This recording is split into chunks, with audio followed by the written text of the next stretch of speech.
Evening friends, চলে এলাম একটা নতুন ভিডিও নিয়ে। আমি পুষ্পিতা, কেরা পুষ্পিতা থেকে বলছি। সবাই কেমন আছেন? আশা করবো নিশ্চয়ই সকলে ভালো আছেন, আমরাও ভালো আছি। তো আজকে মঙ্গলবার, তাই তো ঠিক বলছি মন? হ্যাঁ, এখন ঘড়িতে বাজে ওই 7:30, 1 মিনিট বাকি আছে 7:30 বাজতে। তো টিনুর মার ভিডিও দেখলাম, টিনুর ভিডিও দেখলাম। এবার টিনু গেল ওর ঠাম্মিকে নিয়ে পিসির বাড়িতে রাখতে, যেহেতু কটা দিনের জন্য এসছে, পুজোর পরেই চলে যাবে। ওই জন্য ঠাম্মি একটু সব মেয়ের বাড়িও ঘুরে নিচ্ছে, এবং বাড়িতে আর কেউ দেওয়ার নেই। ওর দাদা ব্যস্ত অটো চালিয়ে, প্লাস এখন বড় গাড়িও চালাচ্ছে, আর পুজোর সময় 2-1 পুজো টুজো করে। যাই হোক, ব্যস্ত আছে, দাদাও পারবে না, আর বাপি তো পারবেই না। ওই জন্য বাধ্য, বাড়িতে আর কে আছে? ছাই ফেলতে ভাঙাগুলো টিনু ছাড়া ছাই ফেলা, ছাইগুলো ফেলার জন্য একমাত্র টিনুই আছে, ছাই ফেলতে ভাঙাগুলো। তো যাই হোক, ঠাম্মিকে নিয়ে গেল। আচ্ছা, তোমরা লক্ষ্য করেছো ঠাম্মির মুখে কিন্তু একদম হাসি নেই, একেবারে। ঠাম্মি কিন্তু খুব রসিকে মানুষ, খুব রসিক মানুষ ঠাম্মি। ওদের বাড়ির মধ্যে ঠাম্মি সবসময় হেসে হেসে কথা বলে, হাসি খুশির মধ্যে থাকে। এই বয়সেও একটু গানের আওয়াজ পেলেই নাচ করে। এগুলোও কিন্তু দরকার বেঁচে থাকার জন্য, এগুলোও দরকার। এটা সবার দ্বারা হয় না, কিন্তু টিনার ঠাম্মি এটা পারে। যার যার গুণ আছে সেগুলো স্বীকার করতে কোনো অসুবিধা নেই, পারেন। রসিকে মানুষ, বয়স্ক মানুষ, আবার কি। এখন আগাগোড়াই উনি বাইরে থাকেন, মাঝে মধ্যে এরকম ছেলের বাড়ি মেয়েদের বাড়ি যান, ঘুরে বেড়ান। তো এবার গেছে টিনু ঠাম্মিকে নিয়ে পিসির বাড়ি দিল, অটো করে গেল। আর পিসির বাড়িতে দিয়ে টিনু ওখানে চা খেয়ে চলে গেল মামার বাড়িতে। মামার বাড়িতে একটা রাত্রি থাকলো, থাকবে বলেছে। এবং ওর প্রচুর কাজের চাপ, যার জন্যই ও সকালবেলায় চলে যাব, থাকলে হবে না। ওর ওপরে প্রচণ্ড প্রেশার। এবার তোমরা বলো, প্রেশারটা কিসের? প্রমোশনাল ভিডিওগুলো করছে, 100 বার প্রেশার থাকতেই পারে, কারণ ও প্রমোশনাল ভিডিওগুলো করে, এগুলো আমরা জানি, প্রত্যেকেই জানি। সে জেনে শুনে অবুঝ হলে তো আবার চলবে না, জানি আমরা। কিন্তু এরপরে ওর চাপ কিসের? বাপের বাড়িতে এসে, যেখানে দাদা বৌদি আছে, মা আছে, বাপি আছে। বাপির কাজের চাপ পুজোর সময় বেশি থাকে, সব ঠিক আছে। কিন্তু তোমরা কি লক্ষ্য করেছো টিনু ঠাম্মির মুখে একেবারেই হাসি নেই? লক্ষ্য করেছো?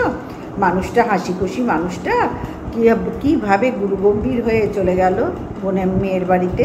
কারণ টিনা বোঝালো যে কটা দিনের জন্য এসে ঘুরতে গেছে। সব বুঝলাম, সমস্ত কথাবার্তা বুঝতে পারছি, সবাই আমরা বুঝতে পারছি। কিন্তু বোঝার মধ্যেও কিছু যেন ফাঁক, বলে না আইন আছে, আইনের ফাঁক আছে, ঠিক তেমনি টিনুর ভিডিওর মধ্যে ফাঁকগুলো না বড্ড বেশি চোখে পড়ছে সবার। কারণ এত আইনে বাঁধা ওদের ফ্যামিলিটা, আর ফাঁকগুলো এই এত ওই আইনে বাঁধাই বলি, আইনে বাঁধা ফ্যামিলি, সেখানে ফাঁক ফোকরগুলো তো খোঁজার জন্য আমরা আছি। আর পরিষ্কার দেখা যাচ্ছে, তাহলে খুঁজবো নাই বা কেন? যে ঠাম্মি এসেছিল কটা দিনের জন্য পুজোতে এখানে থাকবে, এবং ঠাম্মির আশাতে টিনুর মার মুখে কোনো সময় কোনো দিন আগে প্রথম হাসি থাকতো, জানো তো। প্রথম টিনার মা, কি বলে, পূর্ণিমা দেবী, যখন শাশুড়ি মাকে ট্রেনেও তুলতে গেছেন, তখনও দেখেছি ট্রেনে গিয়ে কি কান্নাকাটি, শাশুড়ি মা চলে যাচ্ছে বলে। কিন্তু ইদানিং বেশ কয়েকটা ভিডিওতে বা কয়েক বছর দেখছি, শাশুড়ি আসলে আর পূর্ণিমা দেবীর কোনো মুখে হাসি থাকছে না। কেন না, যখন থেকে ছেলের বিয়ে দিয়েছে, তখন থেকে নিজে শাশুড়ি হয়ে গেছে। এবার সে তার মাথার উপরে তার শাশুড়ি থাকুক, সে আর কোনোভাবেই পছন্দ করছে না। নাহলে তার আগে কিন্তু শাশুড়ির খুব যত্ন করতো। যত্ন কতটা করতো জানা নেই, কারণ শাশুড়ি এখানে এসেও রান্নাবান্না করতেন, ঠাম্মি এখানে এসেও যথেষ্ট কাটতেন, টিনাদের বাড়িতে এসে যথেষ্ট রান্নাবান্না করতেন, খাটতেন, সমানে কাটতেন। বললাম না, মানুষটা খুব হাসি খুশি, রসিকে মানুষ, খুব রসিক মানুষ। তো সেই মানুষটা হঠাৎ এত পাল্টে গেল কেন? আর টিনার পূর্ণিমা দেবীর এত পরিবর্তন কেন? নিজের ছেলের বিয়ে দিয়ে ঘরে বউ আনার সঙ্গে সঙ্গে, সে শাশুড়ি হওয়ার সঙ্গে সঙ্গে ব্যাস তার রূপ চেঞ্জ হয়ে গেল। নিজের শাশুড়িকে আর বয়স্ক মানুষটাকে আসে কোনো ধার থেকে কোনোভাবেই সহ্য করতে পারছে না, অথচ এই মানুষটা কিন্তু তাদের কাছে 12 মাস থাকে না। যদি 12 মাস থাকতো, হয় না ছেলের কাছে ছেলের মা থাকবে, তো স্বাভাবিক। কিন্তু টিনু ঠাম্মি সেদিক থেকে এদেরকে বাঁচিয়ে দিয়েছে, প্লাস ওর ঠাম্মির একটা পেনশন আছে, সেদিক থেকেও বাঁচিয়ে দিয়েছে। এবং বাইরে গিয়ে তিনি রান্নার কাজও করেন, সেটার দিক থেকেও এদেরকে বাঁচিয়েছে। তবু এদের মুখে এখন মানে পূর্ণিমা দেবীর মুখে হাসি একেবারেই নেই। শাশুড়ি আসাতে উনি মোটেই খুশি নন, মোটেই খুশি নন। বুঝতে পারছো তোমরা? ভেতরে কতখানি ঘাবড়া না থাকলে এই জিনিস হয় কখনো? তিনি বাড়ি এসছে, নাতি নাতবউ নাতনি তো সঙ্গেই থাকছে, এখন নাতনিকে নিয়ে উদ্ধার উনি করছেন, কারণ এখানে থেকে তো নাতনি একদম জড়িয়ে পেঁচিয়ে নর্দমার হাইড্রেন দিয়ে চলে যাচ্ছিল, হু হু করে হাইড্রেন দিয়ে বলছিল, সেখান থেকে উনি তুলে ধরে নিয়ে একটা অন্তত একটা জায়গা দিয়েছেন। জানি না সেখানে কোনো ঘাপলা এখনো হয়েছে কিনা, দেখা যায়নি, বাজে কথা বলে তো লাভ নেই, যে ঘরটা বন্ধ আছে প্রমোশনাল ভিডিও করে, সব সময় আবার দোষ দিয়েও লাভ নেই। যা দেখতে পাচ্ছি তাই বলবো, যা পাচ্ছি না তা নিয়ে বলা পছন্দ করি না। কিন্তু যা পাচ্ছি না তার অর্থ এই নয় যে যেটা দেখছি তার মধ্যেও তো অনেক কিছু বোঝা যায়, মানুষে কি এমনি এমনি বলছে, বোঝা যায়। সেই জন্যই বলতে বসলাম যে শাশুড়ি আসাতে পূর্ণিমা দেবীর মুখে হাসি একদম মিলিয়ে গেছে। শাশুড়িকে মানে আর সহ্যই করতে পারছে না, যার জন্যই মানুষটাই বুড়ো বয়সে দুদিন এসে তাড়াতাড়ি চলে গেল তড়িঘড়ি করে পিসির বাড়ি, মেয়ের বাড়ি চলে গেল। এবং টিনু বোঝালো যে কটার দিনের জন্য এসছে, একটু ঘুরে বেড়াক, সব মেয়ের বাড়িও যাক, সে ধার থেকে ঠিক আছে, মেয়ের বাড়ি যাবে নাই বা কেন, কিন্তু এইভাবে মুখে হাসি ছাড়া আমরা কি কিচ্ছু বুঝি না? কেউ কি কিচ্ছু বুঝছে না? একদম হাসি নেই। টিনুর মা, টিনুর বৌদি কোথায় গেল? কোথায় গেল? সামনে এসে তো অন্তত দাঁড়ায়, রাস্তার মোড়েও তো দাঁড়ায়, ওই যে গাড়ি যাচ্ছে, টিনুর মতো এরকম করে কথা বলে, টিনুর মতোই ন্যাকা ন্যাকা করে কথা বলে, যাচ্ছে দাঁড়ায়, বৌমাটাও এসে দাঁড়ায়, মানে মৌসুমি। এবার তো কাউকেই দেখা গেল না, ওই গাড়ি এসছে বলে গাড়ি চলতে শুরু করে দিল, ব্যাস, আর কাউকেই সামনে আসতে দেখলাম না। তারপরেই পূর্ণিমা দেবীর ভিডিও দেখলাম, যে দেখি উনি কি দিচ্ছেন, বাবা উনি তো কি দিয়েছেন। সবাই তোমরা বলছো অনেক কথা, টিনার বাবা বিয়ে করেছে, আমার সতীন যদি সুন্দরী হয় একটা ফটো পাঠিয়ে দিও, যে দেখেছো বা যে বলছো তাদের কাছে যদি থাকে, তোমরা দেখে থাকো তো একটা ফটো পাঠিয়ে দিও। ভাই তোমরা যে কোথাও দেখেছো তারা অবশ্যই কিন্তু ফটো পাঠিও, উনি কিন্তু তোমাদেরকে রিকোয়েস্ট করেছেন, অবশ্যই ফটো পাঠিও। আচ্ছা, ফটো পাঠানোটাই আসল বিষয়, ফটো পাঠানোটাই আসল বিষয়। আপনি কিছু জানেন না? আপনি কিছু জানেন না? হ্যাঁ, স্বামী স্ত্রীর মধ্যে ক্যাচাল হলে সবার আগে তো স্ত্রী জানবে আর স্বামী জানবে, তারপরে তো সন্তানরা যারা বাড়িতে থাকে তারা জানবে। তো ভিউয়ার্সদের দোষ দিয়ে লাভ কি? তোমরা বলছো এমনি এমনি বলছে, তুই আগে তো বলেনি, আগে তো বলেনি। যত দিন যাচ্ছে তত তো কচি খুকি শাস্তি ইচ্ছা করছে, যত দিন যাচ্ছে। হ্যাঁ, তোমার শাস্তি পারো, আজকালকার ম্যাক্সিমাম দেখছি একটা বয়সের পরে না গেলে, একটা বয়সের পরে গেলে অনেককেই দেখছে একটু কচি কচি সাজে, জানো তো, কুচি কুচি সাজার চেষ্টা করে। একটা বয়সের পরে 40 ওভার হয়ে গেলে বা 50 ওভার হয়ে গেলে একটা কুচি কুচি কুচি কুচি সাজার চেষ্টা করে। আমি দেখছি, অনেককেই দেখছি, সে তারা বোঝায় যে দেখো আমরা কিন্তু বয়স্ক নই, কিন্তু হাত পা মুখ চোখ, এই তো আমি যে বয়স্ক, তোমরা আমাকে দেখে বুঝছো না, মাথায় ডাই করলে আবার একটুখানি ভালো লাগবে, কিন্তু ভাই আমি তো পারি না, আমি মোটামুটি এরকম সাধারণ থাকতেই ভালোবাসি, পুজোর আগে অবশ্যই করব, পারি না, কিন্তু আমাকে দেখে তোমরা বুঝছো না আমি কি টিনুর বয়সী? দেখে কি মনে হচ্ছে টিনুর বয়সী? সুতরাং টিনুর মা টিনুর বয়সী নয়, মৌসুমীর বয়সীও নয়, ওই জন্য আরও বেশি বেশি কুচি কুচি কুচি কুচি সাজছে।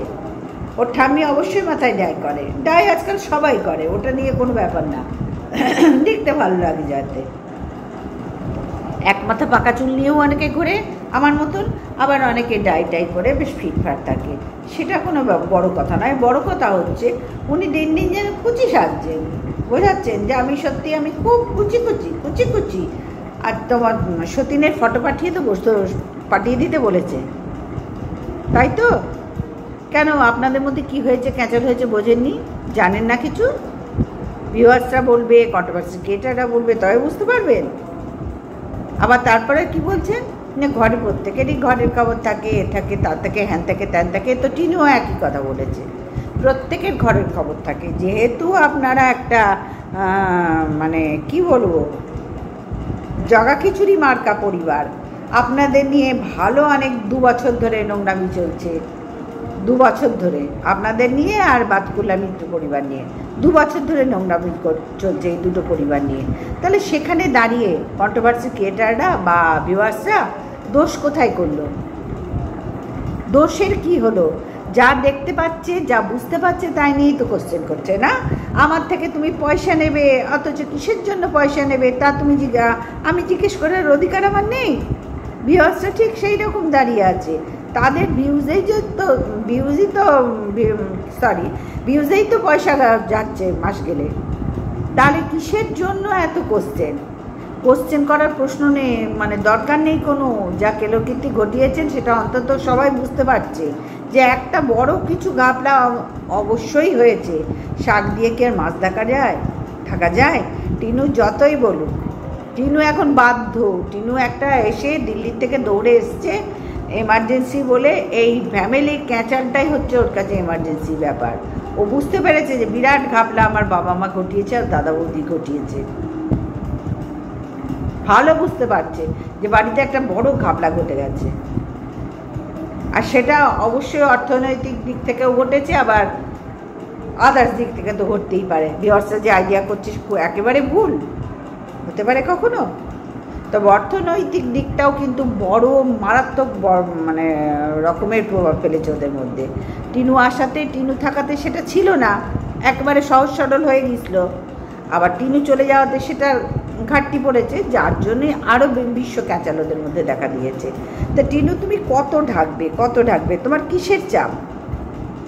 এখনও এমার্জেন্সি পিরিয়ড চলছে, সারা পুজোটা এমার্জেন্সি চলবে। ঠাম্মাকে তাড়াতাড়ি সরিয়ে দিলে, ঠাম্মিটাকে তাড়াতাড়ি সরিয়ে দিলে যে বাড়িতে এই বিশ্ব ক্যাচাল চলছে, ঠাম্মি থাকলে আরও অসুবিধা, বাড়া ভাতে ছাই দেবে, তাই তো? বুঝতে পারছে, সবাই বুঝতে পারছে। ঠাম্মিকে তাড়াহুড়ো করে নিয়ে চলে গেলে আবার বোঝাতে বসছে ঠাম্মি মেয়ের বাড়ি যাবে, 100 বার যাবে, কেন যাবে না? প্রত্যেকবার এসেই তো যায়, সেটা আবার নতুন কি বলার কি আছে? কিন্তু এইভাবে মুখে হাসি নেই, কিছু নেই, প্রত্যেকবার যখন যায় হাসি খুশি যায়। তোমার মা বৌদি সব এসে দাঁড়ায়, এবারে কাউকে দেখা গেল না কেন? তুমি যতই ঢাকো টিনু, আর কিছু ঢাকার জায়গা নেই। তোমার মা যতই ঢাকুক, কোথাও ঢাকার জায়গা নেই। তোমাদের মধ্যে বিরাট একটা ক্যাচাল চলছে, কারণ তোমার বাপিকে সেদিন দেখেছি, সবাই দেখেছে, চোখ ছলছল করছিল, মুখ গম্ভীর, ওনার মুখে হাসি ছিল না। তা নাহলে তুমি বাপি আসার সঙ্গে সঙ্গে খাবার আর টাকা নিয়ে কেন এত, মানে খাবার আর টাকাতে এত জোর দিলে কেন? বাপি এসছে, এটাই তো বড় কথা। পরের দিন দেখাতে যে বাপি এই আমাদের বোনাস পেয়েছে, 5,000 টাকা বোনাস পেয়েছে, আমাদের দিয়েছে। পরের দিনও তো দেখালে হতো। সেই দিনে সেই ক্ষণে কেন দেখাতে গেলে? মানুষ কি বুঝছে না কেউ কিছু? অর্থনৈতিক ঘাপলাও চলছে ভালো তোমার বাবা মার সঙ্গে, কারণ তোমার দাদা তো ওই কাজ করে। সবাই তো বুঝতে পারছি টিনু, ডেকে লাভ কি? সবাই আমরা সংসারী, জানো তো, যারা ভিউয়ার্স তারাও সংসারী, যারা কন্ট্রোভার্সি ক্রিয়েটার প্রত্যেকে সংসারী। আর এখনকার দিনে বাজার দাম এত বেশি, সংসার চালানো যে কী কঠিন ব্যাপার সেটা তো আমরা প্রত্যেকে হাড়ে হাড়ে টের পাচ্ছি। তা তুমি আর তোমার মা সেখানে কী ঢাকতে চাইছো?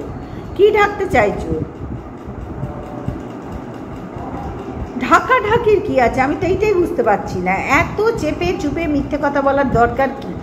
তোমরা যত এইগুলো বাড়াবে না, তত বেশি তোমরা মিথ্যায় মানে সবার কাছে গালমন্দ শুনবে। কি দরকার? খোলাখুলি সরাসরি বলতে বসলেই তো হয়ে যায়, একটা ভিডিও করে বললেই তো হয়। আমরা কি কিচ্ছু বুঝছি না? কেউ কিচ্ছু বুঝছে না, এমনি বলছে, এমনি মানুষ বলছে। এত কন্ট্রোভার্সি ক্রিয়েটার ঝাঁপিয়ে পড়েছে, এত ভিউয়ার ঝাঁপিয়ে পড়েছে।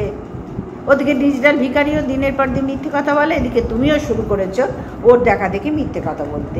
তুমি তো এরকম ছিলে না, হঠাৎ তোমাদের ফ্যামিলিটায় ক্যাঁচাল আগাগোড়াই ছিল। তোমার ফ্যামিলি, তোমার মা একেবারেই কোনো ধার থেকে সুবিধা না সংসারী মানুষ, না কিছু কোনো ভালো কিছু আছে, কিচ্ছু নেই। ভিডিও তো কি বলবো, ও ভিডিওর কি মাথা আর কি মুন্ডু, আর কোনখানটায় শেষ আর কোনখানটায় শুরু তোমার মার ভিডিওর, আজ পর্যন্ত আমি ধরতে পারলাম না। ওই বাঞ্ছারামের বাগান দিয়ে শুরু করে আর ব্যাস দিয়ে শেষ করে, ধরতে পারলাম। এই যাচ্ছি 3টে 2টো 1.5টা, মানে একটা সংসারী মানুষ সে, আমরা কী করি যারা ভিডিও করে আলাদা কথা, লাইভ করতে হয়, এ করতে হয়, সেও ভিডিও করে, কিন্তু একটা ভিডিও করে এডিট করার সময় পাচ্ছে না। ওইটুকু তো ভিডিও ভাই, সেটাও এত সময় লাগছে এডিট করতে, রাত দুপুর 2টো বাজছে, 3টে বাজছে। মানে ও কোনো দিনই উনি সংসারী ছিলেন না, যার জন্য সংসারটার কোনো নিয়ম শৃঙ্খলা নেই। টিনুদের সংসারটা কোনো নিয়ম শৃঙ্খলা নেই ওদের সংসারের। এই মৌসুমিটা এসছে, মৌসুমির ঘাড়ের ওপর দিয়ে কাটিয়ে কাটিয়ে কাটিয়ে কাটিয়ে ব্যাস উনি যাচ্ছেন ওপরের ঘরে গুছাচ্ছেন। কোন গোষ্ঠীর পিণ্ডি গুছাচ্ছেন কে জানে, কি গুছাচ্ছেন। আমাদেরও তো বাড়ি ঘর গোছানো, একা মানুষ, ওই একটা নির্দিষ্ট টাইম আছে, তার মধ্যে ঝপাঝপ ঝপাঝপ যা করবো, রান্না করবো, স্বামী সন্তানকে দেখবো, ঠাকুর সেবা করবো, ঘরবাড়ি গোছাবো। তোমরা কোথাও কিছু নোংরা দেখতে পাচ্ছ? কোনো দিন আমার বাড়িতে দেখেছো? একটা নির্দিষ্ট টাইম আছে, ওদের কোনো মাথা মুন্ডুর কিচ্ছু নেই সংসারটার। যখন তখন পাচ্ছে ঘর গোছাচ্ছে, যখন তখন পাচ্ছে রাত্রি 3টে পর্যন্ত জেগে ভিডিও এডিট করছে। এটা ভিডিও এডিট করতে, ওই ভিডিওটা এডিট করতে কতক্ষণ লাগে বন্ধুরা? আমার তো 5 মিনিটও লাগবে না, 5টা মিনিটও লাগবে না, যদি সব কিছু ঠিক থাকে। 5টা মিনিটও লাগবে না। ওই ভিডিওর মধ্যে কি আছে যে এত সময় লাগছে ওনার এডিট করতে? সংসারই নয়, টিনুর মা কোনো দিন প্রথম থেকে সংসারই নয়। এই টিনুর বাবাই ধরে রেখেছিল সংসারটাকে, সব ধার থেকে, পয়সার দিক থেকে, শারীরিক দিক থেকে, সমস্ত দিক থেকে টিনুর বাবাই ধরে রেখেছিল। টিনুর বাবা টিনুর মায়ের চেয়ে ভালো রান্না বান্না পারে, সব ধার থেকে ধরে রেখেছিল। কিন্তু ওনার যে একটা দম্ভ ছিল, আমি পুলিশ, আমি চাইলে সব করতে পারি, পুলিশে চাকরি করি, সব করতে পারি। ওই দম্ভর জন্যই আজকে ওনার দম্ভ চূর্ণ হচ্ছে। কিচ্ছু করার নেই, এই ফ্যামিলিটার কোনো নিয়ম শৃঙ্খলা নেই। টিনুর মা একটা উচ্ছৃঙ্খল মানুষ, যার জন্যই টিনুটা এরকম হয়েছে, উচ্ছৃঙ্খল মানুষ। ঠাম্মির মধ্যে একটা সুষ্ঠু নিয়ম আছে, ভোরবেলা উঠে ঠিক টাইমে স্নান সারে, ঠিক টাইমে সব কিছু করে নেয়। টিনু দিল্লিতে গিয়ে ঠিক দেখছো অনেকটা লাইন এসে গেছে, কিন্তু মায়ের কাছে থাকলে এই 3টে 4টে, টিনু আগা করে যখন বাপের বাড়িতে আসতো, এই সারা রাত্রি জেগে থাকলাম, তাহলে ঘুমাচ্ছোটা কখন? তারপরের কাজগুলো ঘুমতে ঘুরতে করছো কখন? তোমরা ভোরবেলা 5টার সময় কোনো দিন উঠে দেখেছো? বাপের বাড়িতে এসে, অবশ্য শ্বশুরবাড়িতে তুমি উঠতে, আমরা সবাই জানি, বাপের বাড়ির কথা বলছি। তো 3টে পর্যন্ত, 2:30 পর্যন্ত তোমাকে কাজ করতে হয়, তোমার কাজ করার আলাদা কথা। কিন্তু তোমার মার ও ভিডিওর কি আছে বলো তো, এডিট করতে এত সময় লাগে? তোমরা নিজেরাই বলো। যাই হোক, পূর্ণিমা দেবী বলেছে সতীনের ফটো যে দেখবে, ওর বাবার বিয়ে হয়ে গেছে টিনার বাপির, তো সতীনের ফটো পাঠিয়ে দিও, সতীন কত সুন্দরী একটু দেখবে। যাই হোক, সুন্দরী হোক অসুন্দরী হোক, যাই হোক, সেটা তো আপনি ভালো জানেন। কেন এত চাপাচাপি করছেন? আপনি তো ভালো জানেন দুজনের মধ্যে কি কাচাল। ঘরের কথা বাইরে বলতে নেই, কিন্তু আপনাদের ঘর বলে কি আর কিছু আছে? আছে কি যে এখন ঘরের কথা বাইরে, বাইরের লোক ঘরে ঢুকে পড়ছে, বড় বড় ডায়লগ মারছেন? আর এগুলো মানাচ্ছে না। যা দেখাচ্ছেন তাতে গালমন্দ ছাড়া আপনাদের কপালে আর কিচ্ছু জুটবে না। আর কোশ্চেনের পর কোশ্চেন করবে সবাই, আমরাও করব, ভিউয়ার্সরাও করবে, কিচ্ছু করার নেই। হাতে কি হয়েছিল ওকে বলতে পারলেন না তো? ডেলি ব্লগার তো, আমার হাতে দেখো না লেগেছে, এরকম তো বলা যায়? বলা যায়, অবশ্যই বলা যায়। আমাদের হয় না, আমরা বলি না বাবারে ভাল লাগছে না জানো তো, হাতে এইখানটায় ব্যথা, এখানে কাজ করতে করতে, এগুলো বলি আমরা। এগুলো ডেলি ব্লগে এগুলো বলে মানুষে, তবেই তো ডেলি ব্লগ। আমি যেটা শেয়ার করছি সেটাই শেয়ার করবো বন্ধুদের সাথে, এইটাই তো স্বাচ্ছন্দ্য বোধ করবো, তবেই তো ডেলি ব্লগটা ফুলফিল হবে। কিন্তু আপনার কেন ঢাকন ঢোকন দিয়েছিলেন? কোনো দিন তো বলতে পারেননি সামনে এসে। মেয়ে আসাতে মুখে খই ফুটেছে, মেয়ে আসাতে মুখে খই ফুটেছে, হাতে পয়সা পড়ছে, মুখে খই ফুটছে, তাই তো? সব রকম শপিং শুরু হয়ে গেছে, তাই তো? যেগুলো হচ্ছিল না টিনু না থাকাতে, অসুবিধা হচ্ছিল, ভাটা পড়েছিল, আর্থিক সংকট দেখা দিয়েছিল, টিনু আসাতে জোয়ার বইতে শুরু করলো। সবাই সব বোঝে, কেউ ঘাসে মুখ দিয়ে চলে না। তো চলো বন্ধুরা, ভিডিওটা এই পর্যন্তই রাখলাম। সবাই ভালো থেকো, সুস্থ থেকো। আর সতীনের ফটো পেলে ওর বাপির বিয়ে হয়েছে, সতীনের ফটো পেলে ওর মাকে দিও, কারণ মা তো খুশি খুশি, কিছুই বুঝছে না গো, সব কিছু আমলাই বলছি আর বিয়সলাই বলছে, কে ওলা কিচ্ছু বুঝছে না গো, কিচ্ছু বুঝছে না। সতীনের ফটো দিও তুমি। দুর্গা ঠাকুরের পায়ের তলায় মহিষাসুর থাকে না, ওই ওর বাপির সাথে চিপকে একটা পাঠিয়ে দিও তোমরা, ওইটাই উচিত শিক্ষা হবে। চলো বন্ধুরা, আজকের মতো আসলাম না, ভালো থেকে সুস্থ হবে। Good night, tata.